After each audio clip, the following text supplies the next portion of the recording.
Il se situe ici, là, dans la partie haute de la cavité nasale. Il est composé d'une muqueuse olfactive qui ne fait que 5 cm², qui concentre des millions de cellules capables de reconnaître pas moins de 10 000 odeurs différentes, Michel. Alors qu'est-ce qui se passe quand vous avez une odeur qui arrive? Elle va rentrer par le nez, elle va être diluée, puis elle va exciter ici des cils qui vont eux-mêmes exciter des récepteurs. Ici, c'est le bulbe olfactif et vous voyez que ça passe, c'est important, ça passe à travers des trous qui sont dans l'ethmoïde, ce qu'on appelle la lame criblée de l'ethmoïde, important notamment lors des traumatismes. Bulbe olfactif ici, qui va envoyer ensuite les odeurs, la sensation vers le lobe temporal, une partie du cerveau qui est dédiée justement à l'olfaction.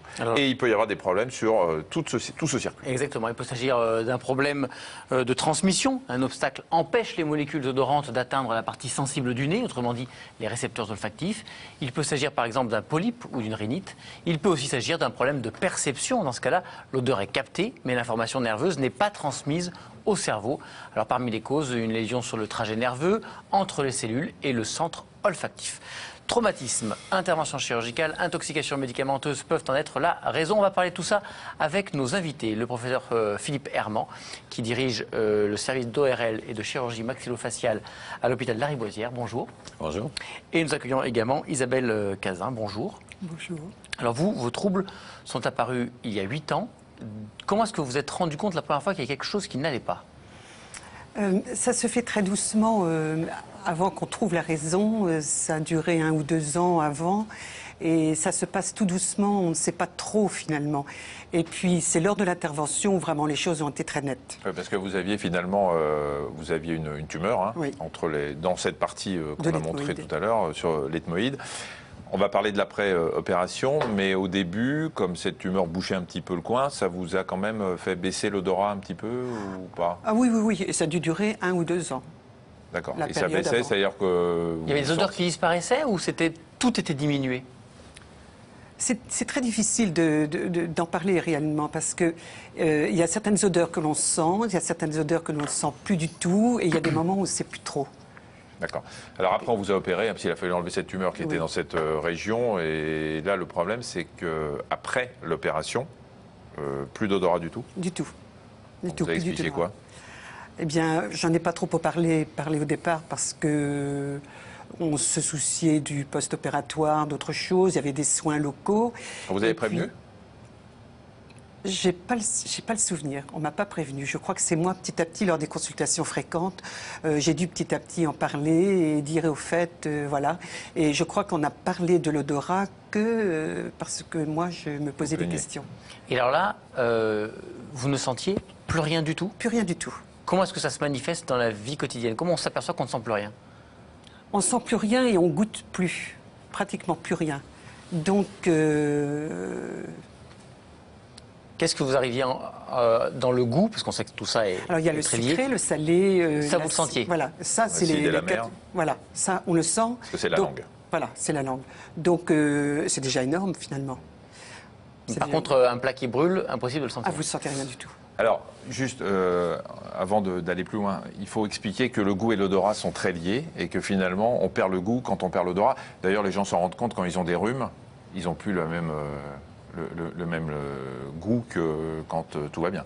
Oui, effectivement. On appelle ça la rétro-olfaction, la flaveur. C'est-à-dire qu'en fait, quand on met quelque chose... Imaginons qu'on est l'avant du nez bouché. Quand on met l'aliment dans la bouche, en fait, il y a des vapeurs qui passent derrière le voile et qui vont stimuler les fibres de l'odorat. Et pour ce que raconte madame, eh bien, effectivement, quand on est anosmique, on va voir les saveurs primitives, salées, sucrées, acides, amères. Mais par exemple, viande ou poisson...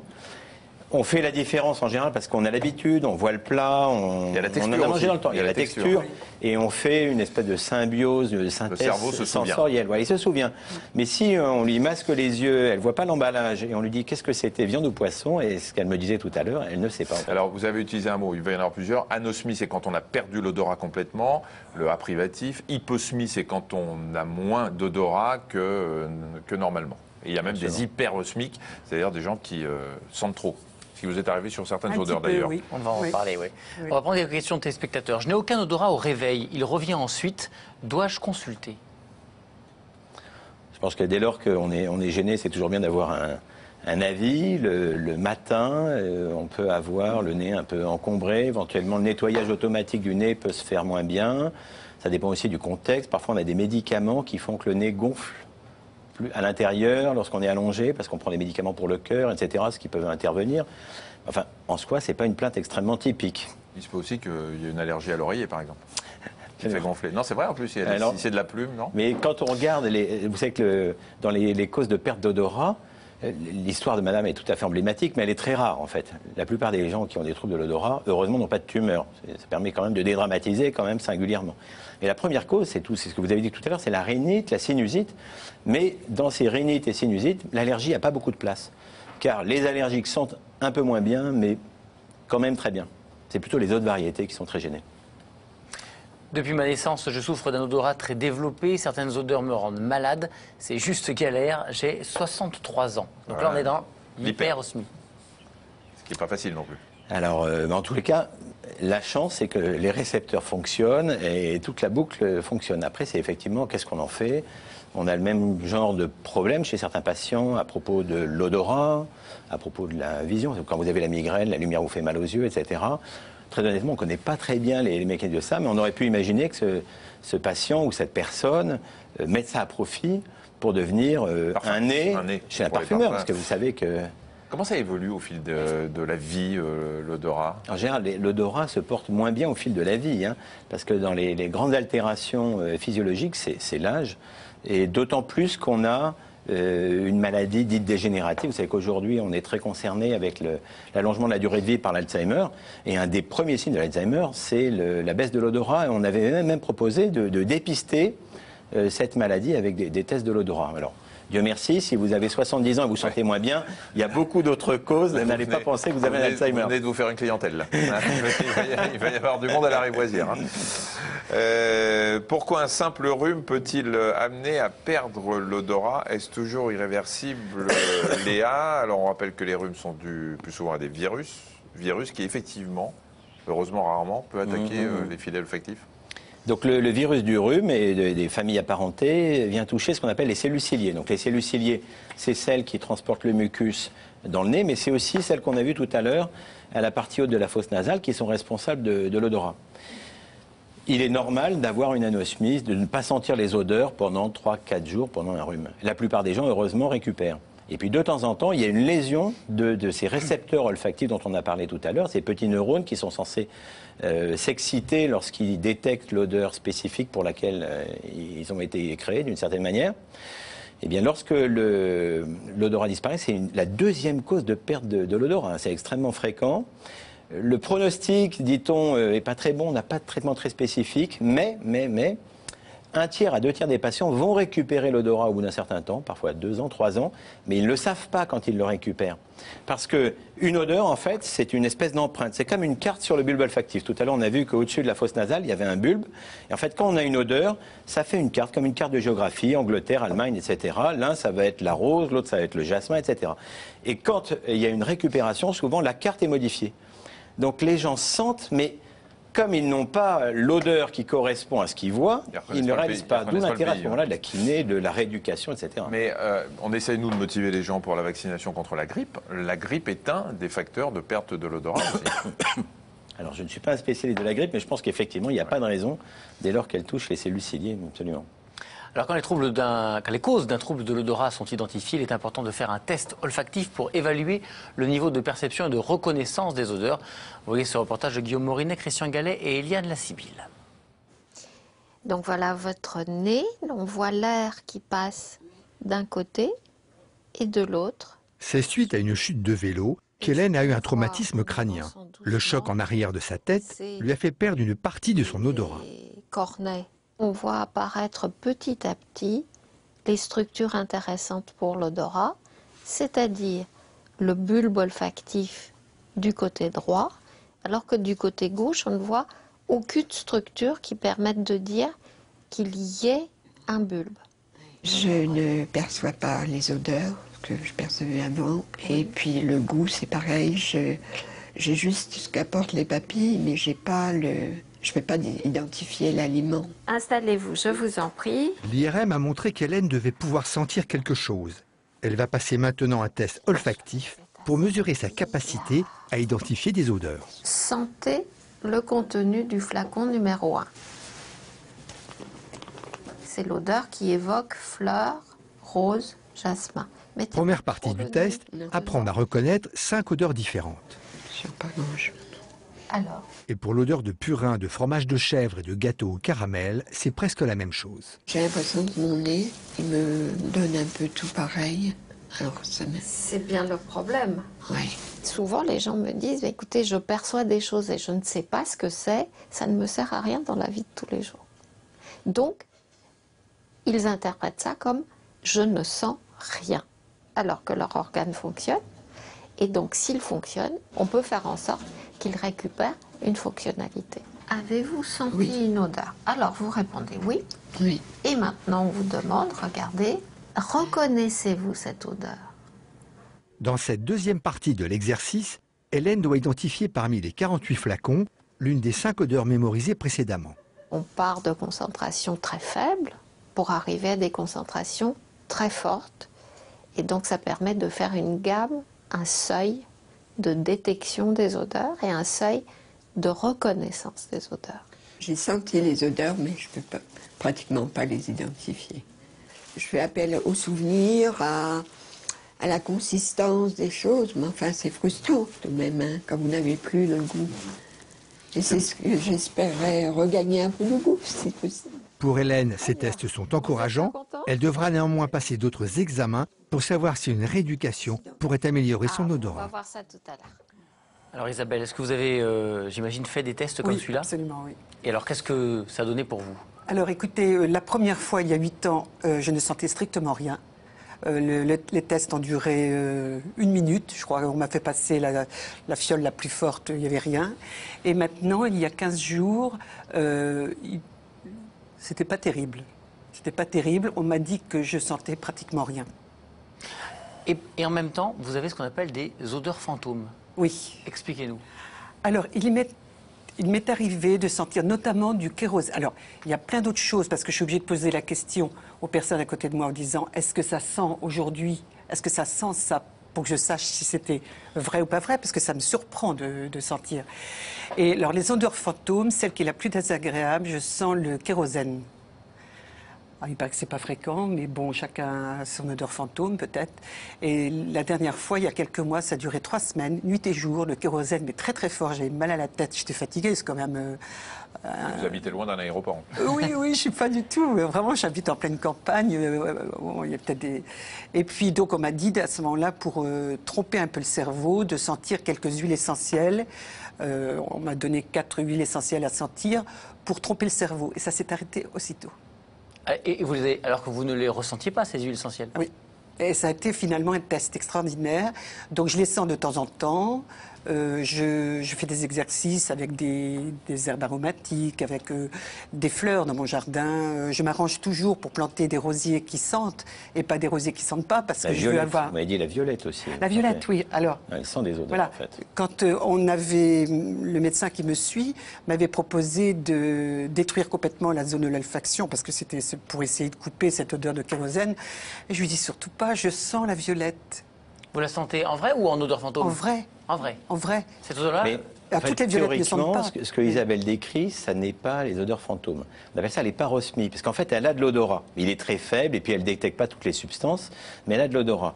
Donc, malheureusement, de temps en temps, quand il y a un stimulus olfactif, au lieu qu'elle reconnaisse l'odeur, elle va avoir une odeur désagréable, type kérosène ou odeur de cuir, etc., des odeurs un peu bizarres. Il y a bien un parfin qui remontait jusqu'à la zone Il y a de un l'olfaction, stimulus, mais elle ne mais le c'est vit l'histoire pas. de la carte de géographie qui n'est pas bonne. Il faut que je Exactement, réapprenne. et donc c'est plutôt désagréable. On appelle ça la parosmie, parce qu'à côté de ça, il faut se méfier de l'odeur fantôme. Il y a des gens qui ont des problèmes d'excitabilité du cerveau qu'on appelle l'épilepsie, et quand l'épilepsie se trouve dans la zone temporale, ils peuvent avoir un prodrome, quelque chose qui annonce la crise comme une odeur désagréable, qui dure quelques minutes, et ensuite ils peuvent faire un malaise, etc. C'est autre chose. L'aura de C'est une aura. l'épilepsie, c'est-à-dire c'est les symptômes qui précèdent la crise convulsive. Donc c'était pas Absolument. Donc c'était pas ça. ça. C'était pas ça. Mais vous décrivez bien le symptôme. Hein. J'ai perdu l'odorat et le goût depuis quelques années. Je suis diabétique de type 1. Cela est-il lié, demande James, diabétique de type 1, c'est-à-dire insulino-dépendant? Alors, vous savez tous que le diabète est une maladie extrêmement sérieuse qu'il faut traiter très tôt, en l'équilibrant le mieux possible. Maintenant, il y a des pompes, il y a tout un tas de systèmes, parce qu'autrement, il y a des petites altérations, entre autres du système nerveux, qui peuvent se produire, peut-être dues à des anomalies de la vascularisation. Mais toujours est-il qu'il y a des courbes qui montrent qu'effectivement, plus le diabète est équilibré, plus l'odorat se maintient, et au moins déséquilibre de diabète, il y a une altération sévère de l'odorat. Mais on a le droit d'avoir un diabète et autre chose. Comme on dit, vous connaissez l'expression, on la répète assez souvent. La syphilis, c'est un bureau de tabac, on a le droit d'avoir en même temps. Ça n'a rien à voir. Non. Voilà. Enfin, moi, je suis diabétique en plus. Ah bon, très bien, mais vous voyez que ça n'avait rien à voir avec le diabète. Absolument. Est-ce qu'on peut faire quelque chose contre une perte totale d'odorat après un traitement de chimiothérapie et des rayons pour un cancer du cavum? Le cavum étant l'arrière-nez. Alors, en général, ça récupère. On peut avoir une anosmie assez longtemps. Ce qu'il y a de particulier dans le petit schéma que vous avez montré tout à l'heure, c'est qu'au niveau du toit de la fosse nasale, donc il y a des neurones, hein, les détecteurs, mais ce sont des neurones qui se multiplient. C'est assez rare. En général, les neurones ne se multiplient pas. Hein. Tout au long de la vie, on en perd. Mais ceux de l'odorat se renouvellent. Or, la chimiothérapie ou la radiothérapie sont toxiques pour les cellules qui se multiplient, mais habituellement de façon transitoire. Donc il est tout à fait habituel d'avoir une agueusie, une anosmie, donc pas de goût, pas d'odorat pendant ce genre de traitement, mais le plus souvent, ça récupère. Alors peut-être que là, dans le cas d'espèce, il y avait des particularités dues au traitement qui ont fait que le champ d'irradiation maximale s'est décalé vers l'avant. Mais normalement, pour un cancer du cavum, on peut s'attendre à ce que l'odorat récupère après. Dans combien de temps? Combien de temps il faut? Au bout de combien de temps on s'inquiète vraiment? Quelques mois. Après un traumatisme crânien, j'ai perdu l'odorat, quelles sont mes chances de le récupérer? Alors, on en a parlé pendant le reportage. Je vous rappelle que les fils olfactifs, ils passent à travers une lame cribée, une sorte de passoire osseuse. Pendant longtemps, on l'a dit, on cogne la tête devant, ça cisaille les filets olfactifs et on perd l'odorat. C'est pas tout à fait l'hypothèse dont on parlait tout à l'heure. Alors ça, c'est en fait un vieux modèle où on s'était dit effectivement... Non, pardon. Non, merci. Je vous remercie. Qu'effectivement, il pouvait y avoir un cisaillement. Mais on se rend compte curieusement que ce n'est pas tellement les chocs antérieurs sur l'avant de la tête qui donnent l'anosmie, c'est surtout les chocs postérieurs. Et maintenant qu'on a des IRM... Le coup du lapin. Le coup occipital. Oui, ou de tomber en arrière, brutalement, voilà, sans se défendre. Et maintenant qu'on fait des IRM très systématiquement pour voir ce qui se passe après les traumas crâniens, etc., on a pu montrer, d'ailleurs Corinne Eloi a une très belle série qu'on a vu tout à l'heure, une très belle série de patients sur la question. On voit que ces patients anosmiques après traumatisme crânien ont peut-être eu des filets sectionnés. Ça, on n'arrive pas à les voir en IRM. Mais par contre, ce qu'on voit, c'est que les premières zones cérébrales qui s'occupent du relais sont abîmées. Soit des deux côtés, soit d'un seul côté. Donc les images les plus fréquentes sont juste au-dessus des lames criblées, au-dessus du bulbe, ou encore dans les zones temporales dont vous avez parlé tout à l'heure. Et ce qu'on constate, c'est que lorsque les gens ont des lésions bilatérales, le pronostic n'est pas bon, il y a de fortes chances qu'ils ne récupèrent pas. Mais en revanche, quand les lésions sont surtout unilatérales, avec le temps, souvent, l'odorat va revenir, souvent déformé. Il y aura peut-être des parosmies au début. Après, il y aura sans doute des difficultés à identifier les odeurs, mais ça peut se travailler. C'est-à-dire qu'une rééducation est possible? Absolument. Et il y a des travaux tout à fait intéressants. Il y a une revue, d'ailleurs, récemment, qui montre que c'est rentable de s'entraîner. Donc pas forcément en milieu médical, mais on peut acheter l'atelier du vin ou des coffrets odorants qui sont souvent des jeux pour les enfants ou l'entraînement pour les œnophiles, et travailler tous les jours l'odorat. Est-ce que vous travaillez votre odorat? Oui. De quelle façon? Alors, déjà l'eau de toilette que je me mets, j'essaye de le sentir. Je le mets surtout pour les autres, mais bon, ça me fait plaisir parce que je sais que je me parfume. En cuisine, les feuilles de basilic que l'on sent, je le sens. Toutes sortes d'épices, les fleurs dans le jardin, le vin, aussi apprendre à sentir et à goûter les vins. J'ai découvert ça depuis quelques années. Oui, et au début, vous ne sentiez rien du tout de ce que vous goûtiez, et là, ça va mieux. Eh bien, écoutez, ça, je trouve que c'est mieux. C'est très curieux parce que c'est pas, on va pas de mieux en mieux comme ça. S'il y a des plateaux, ça redescend, ça dépend. Alors, on va retrouver Hélène maintenant, la patiente qu'on a vue tout à l'heure dans le premier reportage. Elle s'apprête à passer un deuxième test, un potentiel évoqué. L'objectif, c'est de s'assurer que le circuit olfactif n'est pas également endommagé sur son cerveau. Cette fois-ci, explication Guillaume Morinet, Christian Gallet et Liana Sibyl.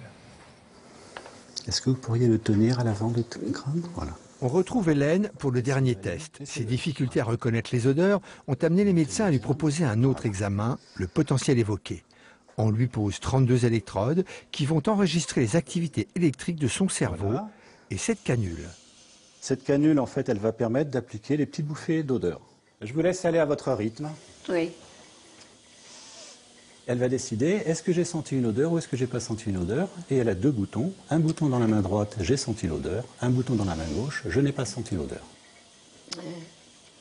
C'est pas tout à fait évident qu'elle sente correctement. Donc l'idée, là, c'est de tester si le signal électrique passe bien depuis les cellules de la cavité nasale jusqu'au cerveau. Donc là, ce que l'on voit, c'est le signal électrique sur chacune des 32 électrodes. Au moment de la perception odorante, on s'attend à une activité forte dans le lobe, la base du lobe frontal ici. Et l'examen est assez long, car Hélène doit répondre 40 fois si elle sent ou non une odeur. Même quand elle dit « je n'ai pas senti », on peut quand même s'attendre, dans certains cas, à ce qu'il y ait quand même une information neurophysiologique qui passe. Ça veut dire que le système n'est pas complètement abîmé. Il y a quelque chose qui passe. Reste à savoir pourquoi ça n'aboutit pas à la perception olfactive. Quand les 40 enregistrements seront effectués, ils seront compilés pour obtenir une sorte de profil moyen, ce qui permettra de savoir si le signal olfactif est altéré au niveau du cerveau, comme dans cet exemple. Pour un sujet normal, quand l'odeur est présentée, on doit s'attendre à avoir ce genre de signaux-là. Il y a des ondes, positives ici, négatives ici. Et ces ondes-là sont absentes, évidemment, quand il n'y a pas de stimulation olfactive. Dans ce cas-là, ça dénote que l'information nerveuse ne passe pas. Elle est bloquée quelque part. Hélène devra attendre encore quelques jours pour connaître les résultats de ces tests. Ils détermineront l'intérêt ou pas d'une rééducation. On demande s'il est possible de récupérer l'odorat perdu il y a 7 ans suite à un accident de la route. C'est peu probable, mais on ne peut jamais dire jamais. Hein. Les médecins ne peuvent pas comme ça affirmer avec certitude. Ce serait intéressant de savoir s'il y a vraiment une anosmie et donc de tester. Parce que peut-être qu'il y a une détection, mais qui n'a pas été remarquée par le patient parce qu'elle ne correspond pas à ce qu'il attend. Oui, c'est toujours ce problème d'adéquation entre ce qu'on sent et qui n'est pas le parfum de ce qu'on voit. Et le souvenir qu'on en avait, voilà. J'ai perdu l'odorat à la suite d'un traitement médical par spray nasal. Après 2 ans, puis j'ai encore espéré le retrouver, Hélène. Il y a des sprays qui peuvent entraîner... Alors, ce qu'il faut savoir, donc on a dit tout à l'heure, la première cause de perte de l'odorat, c'est la sinusite ou la rhinite, donc l'inflammation de la muqueuse. Et aujourd'hui, le meilleur traitement qu'on ait, qui a le moins d'effets secondaires, c'est justement des sprays. Donc on a développé. Donc c'est le rhume, mais pas le médicament, quoi. Voilà. Donc là, il y a quand même peu de chances que le spray ait déclenché ça. Par contre, on lui a peut-être donné le spray parce qu'à ce moment-là, elle avait une infection virale, grippe ou autre, qui a abîmé les cils. C'est plutôt ça qu'il faut penser. Jean-Pierre, à 67 ans, il n'a jamais eu d'odorat. Je perçois seulement l'ammoniac et l'acide chlorhydrique lorsque j'ai le nez dessus. Pourquoi ? Alors, en fait, quand on détecte quelque chose, ça n'est pas forcément l'odorat. Avec le nez, on a 2 nerfs qui peuvent envoyer une information. On en parlait avec vous tout à l'heure. Par exemple, quelqu'un qui est anosmique, s'il se met du parfum et tout de suite il met le nez au-dessus, il va avoir une perception. En général, c'est l'éthanol qui va stimuler un autre nerf qui s'appelle le trijumeau. Donc l'ammoniac, voilà, l'acide chlorhydrique, tout ça, ça va effectivement stimuler le trijumeau. Alors en revanche, il est anosmique. Pourquoi est-ce qu'il est anosmique? On peut être anosmique de façon congénitale. Il y a une maladie d'ailleurs qui s'appelle comme ça, qui concerne cette affection. Là, comme ça, c'est un peu dur. Et d'ailleurs, c'est comme ça que vous n'avez pas connu ça, vous êtes jeune, mais à l'époque du service militaire, il y avait des simulateurs qui ne voulaient pas faire le service et qui disaient qu'ils avaient perdu l'odorat. Et on leur faisait sentir un certain nombre d'odeurs. Ils ne reconnaissaient pas forcément, puisqu'ils disaient qu'ils ne sentaient pas, et on leur faisait sentir l'ammoniac. Et s'ils disaient « je ne sens pas l'ammoniac », c'était les simulateurs, parce que ça ne passait pas par le même nerf. Et voilà, ils se faisaient avoir et ils partaient au service. Voilà. Psychologiquement, vous le vivez comment, tout ça? Écoutez, je crois que je me suis habituée quand même. Je me suis habituée, puis il y a des petites choses que je sens et je sais que ça pourrait aller mieux, ou ça peut aller mieux, et je fais tout pour. Et je trouve que c'est gênant. On peut s'adapter, on peut faire le sacrifice d'une partie de l'odorat et du goût, parce qu'on s'habitue. Oui, mais parce que vous avez une maladie sérieuse et que vous êtes contente qu'on vous ait sauvé la vie comme ça. Oui, certainement. Et que vous vous dites, bon, voilà, c'est le prix à payer. Oui, oui, oui. C'est plus absolument. difficile à vivre pour ceux qui ont eu un rhume et qui ont perdu l'odorat. Et puis, il y a des choses plus graves que ça, quoi. C'est vrai. Vous demandez à vos proches de vous décrire les odeurs, les parfums? Ah oui, oui, oui. Je demande par moment, par exemple, il y a des personnes qui me disent ça sent un tel, je dis mais qu'est-ce que ça sent? Et moi de temps en temps je me mets à sentir avant eux certaines odeurs et je dis est-ce que c'est réellement une odeur? De temps en temps on me dit non, en réalité je crois que c'est moi qui sens pour de vrai, parce que cette vraie odeur elle arrive 10 km après, donc je crois que je sentais finalement mieux l'odeur que eux. C'est un peu compliqué, mais bon ben c'est pas Mais je dramatique. peux faire un commentaire? Là, on est à la fin. Et vous reviendrez? Avec plaisir. Merci beaucoup. En On tout vous cas. retrouve ce soir pour alimentation, pas du tout, demain pour alimentation et cancer. Et C'est pour ça. ce soir, je vous rappelle, enquête de santé en prime sur France 5 en direct Sur sur l'obésité. l'obésité. À ce soir. On vous retrouve tout à l'heure. Au revoir.